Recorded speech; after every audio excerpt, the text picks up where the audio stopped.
Rappelling into mines is easy and a lot of fun. I wish climbing out was just as easy as playing the video backwards, but it's a lot of effort. Today we'll show you the gear we use to climb a rope. Welcome to Outdoor Adventure TV. Sean, the safety sheep, wants to remind you that what we do is dangerous. He's using some gear he hasn't used before. Main thing is a foot jammer. And off the top of my head, I can't remember what it's called, but we all know what it's called, really. I've got it through his chest ascender at the moment, so he's safe on the edge of the shaft. And then you attach all the rest of the equipment. We've adjusted his foot loop so he gets a nice reach as he's going up. And yeah, we're going to go up. If we need to adjust it, we can adjust it, but we're going to see how it goes. With a foot jammer, you need a little bit of weight on the rope. So when we're right at the bottom of the rope like this, what I'm going to do is I'm going to hold the end of it. What we tend to do is we get the person to climb up a few feet so I can get underneath him and then hold the end of the rope, snap his foot ascender in, and then off he goes. Holding the rope just gives a little bit of control. So we'll get Jeff over the edge and we'll see what happens. Another very important piece of equipment, a hand jammer and ascension device. This is a Petzl ascension. Hand jammer is what everyone calls it.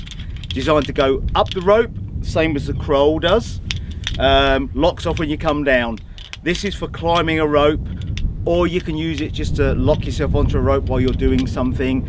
You can use it for self-rescue or rescue somebody else. That's again a whole nother video on that side of stuff. This is mainly used for our sport here, is to SRT, single rope technique, to climb a rope. Without this, you won't be able to do it. Works exactly the same as a Croll. It has a camming device with teeth on it that catch the rope, closes off, locks off onto it. Most people just use it like that.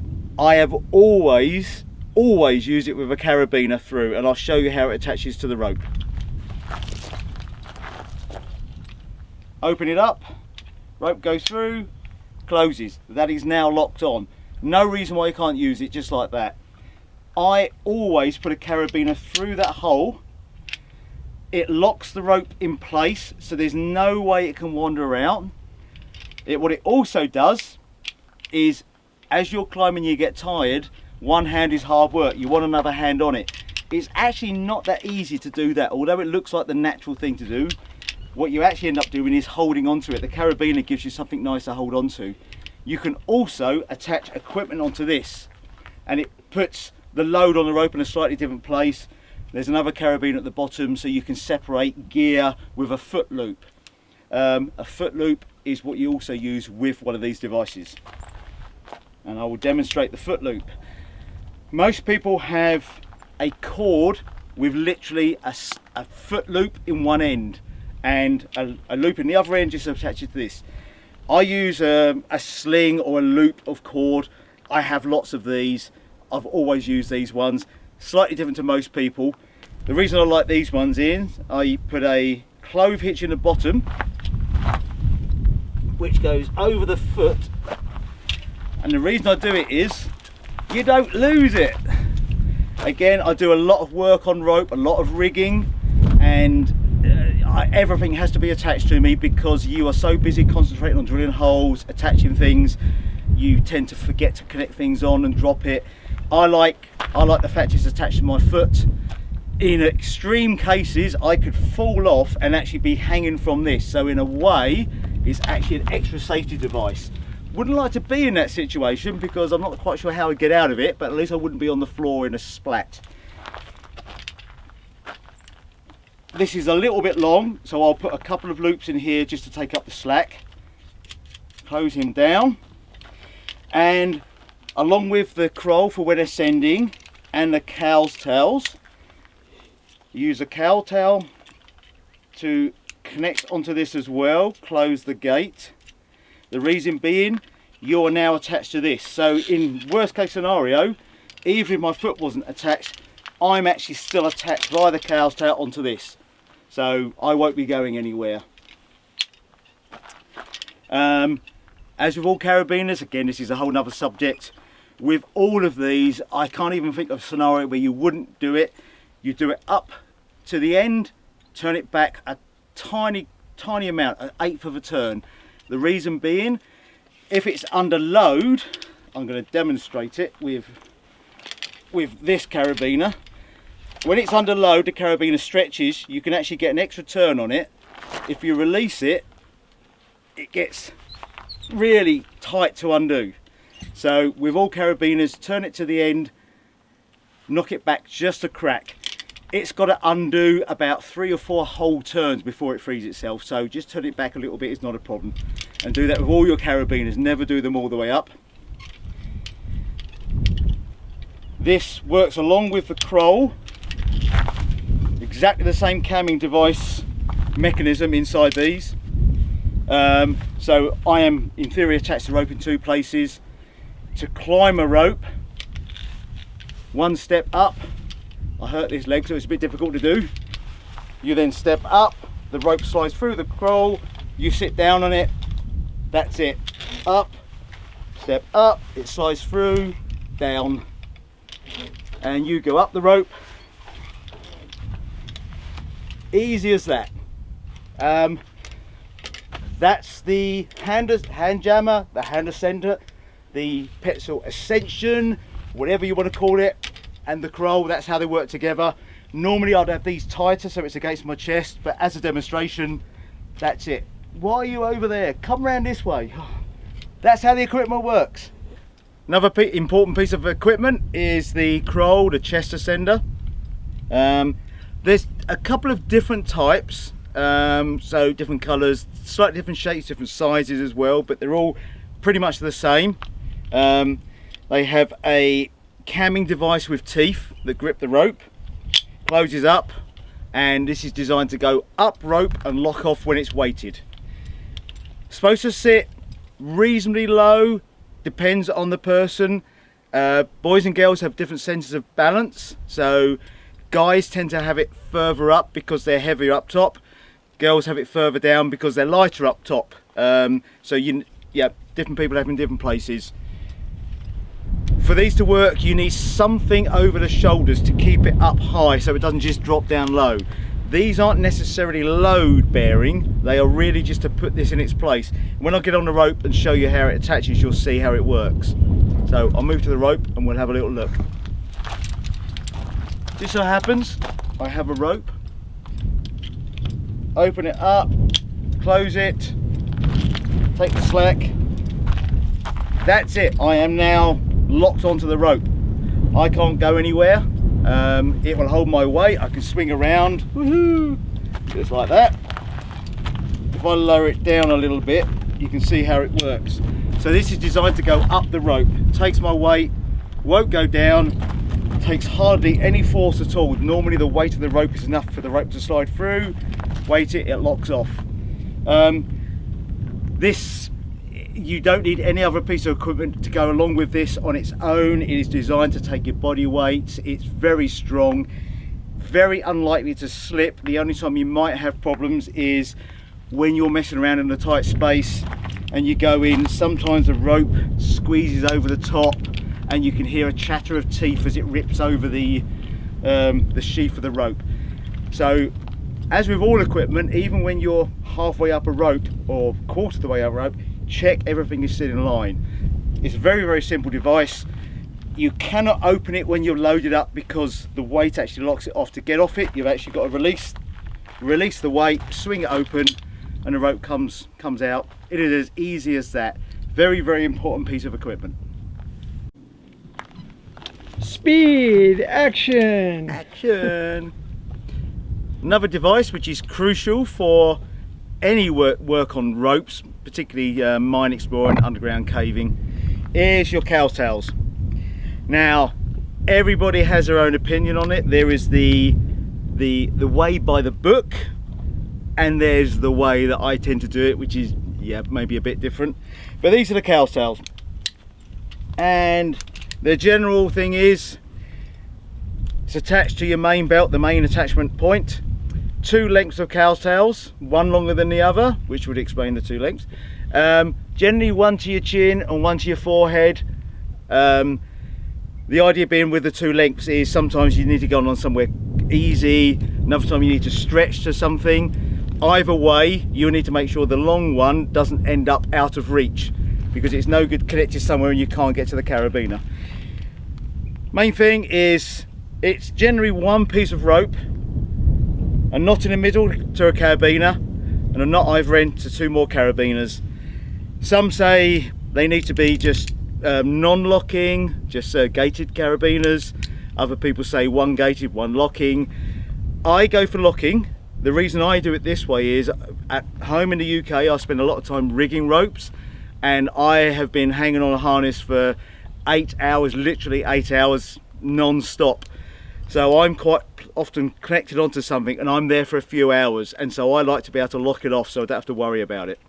But it's up to you how you want to do it. My view is with locking one, you can wind the gate all the way down and so it doesn't accidentally open up, and now it's no different to a spring one. So however you want to do it. I prefer a figure 8 onto the main carabiner. Some people put an alpine butterfly knot. In theory, an alpine butterfly isn't designed to be loaded just one end and free the other end. It can walk through. I know it's got a carabiner on it and in theory that's attached to something. I prefer a figure 8 because you do only have to load one end, it's free. Plus the figure 8 puts the ropes in the same place. You're always going to be fixing onto something in front of you. You're never going to be doing that. So an alpine butterfly knot, in my view, isn't the right one. A barrel knot on the end. Again, I get moaned at by people to say there should be a longer length coming out. There should be, definitely longer than I've got here. I do this just to keep mass and weight down because of the amount of work I do on cow's tails. To be honest, once you've used it a few times, this knot is as hard as concrete. That carabiner is not coming out of there. That knot is never going to undo itself anyway. But by the book, there should be 3 or 4 inches of tail coming out of that knot. The other thing is a rope is supposed to be generally no smaller than 8mm. Definitely no smaller than 8mm. A lot of people use standard climbing rope, a dynamic, sorry, rather than static rope, because it's supposed to have a bit of stretch in it. Again, I don't bother. It's so short. I think a little bit of stretch is not going to make a lot of difference, but by the book should be dynamic rope, so it's a bit stretchy. 8mm upwards. 9mm is good, 10mm is fine. Any bigger than 10mm it starts to get a bit bulky again. The knots get big, gets in the way of all the other gear. Anyway, that's what it is. It's designed so you can attach yourself to anything or attach someone to you, however you want to use it. Dead easy. Just need an attachment point. Say a figure 8 just happens to be by your ear. You can attach into it. I'm now safe to do whatever I want to do. If there's nothing else to go to, put them both in there so you're there. You'll kind of understand the idea of the 2 different lengths as well. That gives me an option to connect onto something else that's a little bit further away. That's basically what they are. The other thing you use these for is when you're sending a rope, SRT, single rope technique, you have a hand ascender, which is up on the rope. You attach this to your cow's tail, so you are actually attached to the hand ascender as well. Goes through the croll and your chest, but you should be attached to every device on the rope. So even if this comes undone, worst case scenario, I can hang off the hand ascender on the cow's tail. That's why you need a slightly longer one, because as you step, you need this to be at arm's length. The shorter one, when you're SRTing, which is a whole different subject, is going to not give you enough movement, so you need the longer one. So that's why you go for the 2 lengths. Everyone has different lengths they prefer. I do like quite a short one. The trick is you can play around, do things with them. You can always, if that will go through there, you can always double up to get even shorter. So you can make adjustments to it as you go. But yeah, you need to find the length of cow's tail that suit what you're doing. Everyone is roughly about the same. Like I say, chin and forehead is kind of a good standard. yeah, that's about all I can say on those. Very, very important, very useful as a safety precaution. You need cow's tails, whatever you're doing. One of the first things you should have on your harness. Cow's tails. You're on. You're on. Rolling. Action. Roll VT. Roll VT. Another piece of equipment I have. You may notice I have lots of dangly things. And everybody asks me what they are. Are they slings? No, a sling is like that. This is a sling made out of wide, flat material. These are just loops that I've made out of cord. They look funny because I wrap them up to make them compact. When you undo them, you end up with a loop, and I use them for absolutely everything. This particular one I use for my foot loop for ascending a rope. The reason I carry lots of different types is because there's lots of uses for them. The main use is, again, I spend a lot of time hanging around on rope, rigging and things like that, so I'm always having to attach myself or attach the gear or the rope to something. With these, dead easy, wrap them around anything, carabiner through the end, and off you go. They're very versatile. You can rig them in different ways to get different lengths. Shorten them, you can triple them, whatever you want to do. I have different thicknesses and different lengths in here. These are also extremely cheap. It's just what do they call it? Just a bit of cord for doing things with. As they're so cheap, they are you can throw them away, get rid of them, they're disposable. That's the word I was trying to think. These are very disposable. I can wrap them around something. If I need to abseil down from a level, I can put them around a post or anything like that.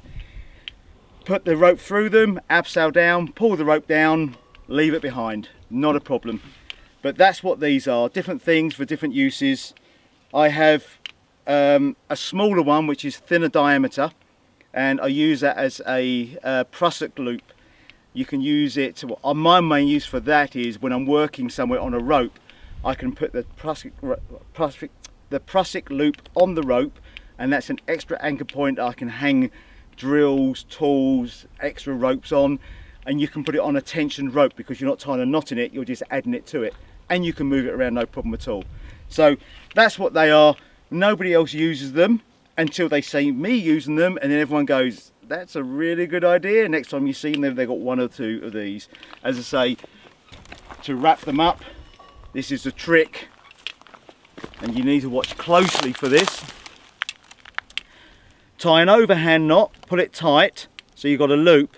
Before you do anything else with it, you get the free end, you pass it through, pull it tight. The free end, pass it through, pull it tight. Keep going.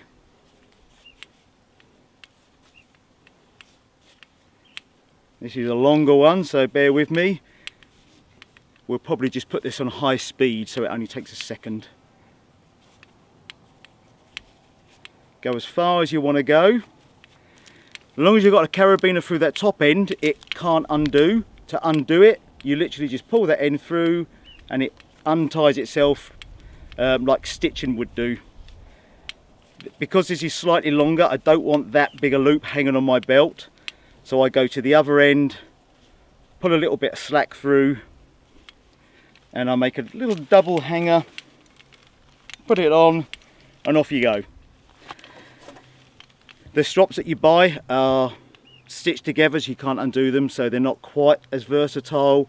This is obviously stronger than this, but they have their own uses. So that's what they're for. I don't go anywhere without a bunch of these.